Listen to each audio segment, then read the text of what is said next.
अहो रामेश्वर भट सुद्धा तुकोबरायांना खेटून खेटून बेजार झाले. काहीही त्यांचं वाकडं तुकोबरायांचं, उलट रामेश्वर शास्त्रींच्या अंगाचा दाह झाला. अंग असं तापलं रामेश्वर शास्त्रींचं, पाण्यात थांबले जमायना. शेवटी ज्यांची भक्ती केली त्या ज्ञानोबा रायांच्या समाधीजवळ जाऊन रडायला लागले रामेश्वर शास्त्री. अहो मी तुकोबरायाला त्रास दिला खरा, पण माझ्या अंगाचा दाह होतोय.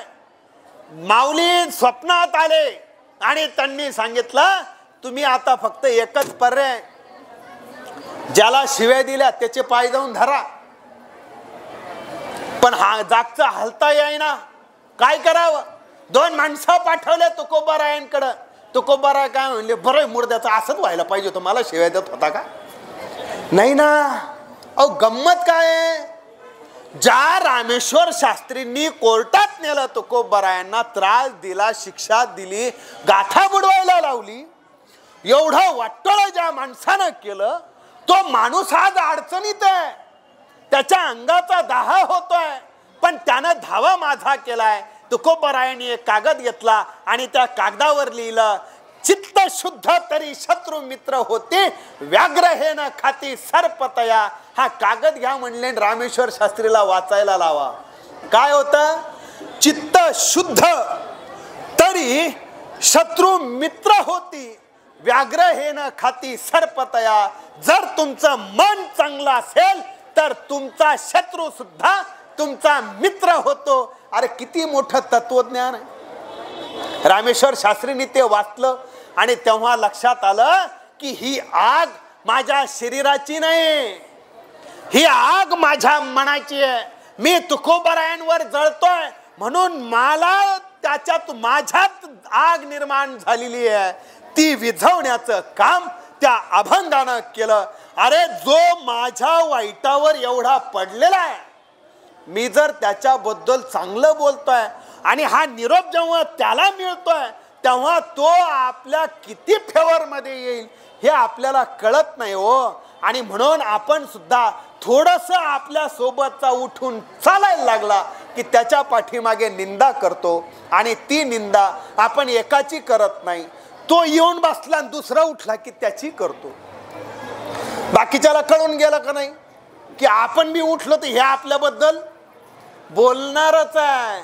म्हणून एक लक्षात घेतलं पाहिजे, निंदेचा दोष असा आहे की निंदा आपण एकट्याची करत नाही. आपल्याला कधी कधी पोरगाही नालायक वाटतं, आपल्याला कधी कधी नवराही नालायक वाटतो, आपल्याला कधी कधी इकडे पुरुषांचा विचार केला तर बायको मूर्ख वाटते, लेकरही त्यांना आवडत नाही. याचं कारण फक्त आहे की हे माझ्या मनाप्रमाणे राहत नाही किंवा माझ्या मनाप्रमाणे वागत नाही. तुमच्या मनाप्रमाणे एखादी गोष्ट घडण्याला तुम्ही तिचे निर्माते आहेत का. समजा हे जग ज्यानं निर्माण केलंय त्यानं म्हणावं की हे जग मी म्हणेन तसं चाललं पाहिजे. अहो तुम्हीच दुसऱ्याची निर्मिती आहात. लोकांनी कसं वागायचं हे तुम्ही ठरवणार का. आणि लोकांनी कसं वागावं याच्यावर जर तुमचं सुख आणि दुःख अवलंबून असेल आणि लोकांनी जसं वागावं हे तुमच्या हातात नसेल, याला एकच पर्याय, आपण बदललं पाहिजे. आपण परिस्थिती बदलत नसते, माणसानं स्वतः बदललं पाहिजे. जो माणूस स्वतः मध्ये बदल करतो परिस्थिती त्याची सगळ्यात अगोदर बदलत असते. तुकोबरायांनी सांगितलं, तुका तुकासी तुकला, तुका तुका हुनी निराळा. मी आधी जो होतो तो आता नाही, मी पहिल्यापेक्षा वेगळा आहे. मला पहिल्यापेक्षा आता वेगळा झाल्यामुळे माझ्या जीवनामध्ये परिवर्तन झालेलं आहे.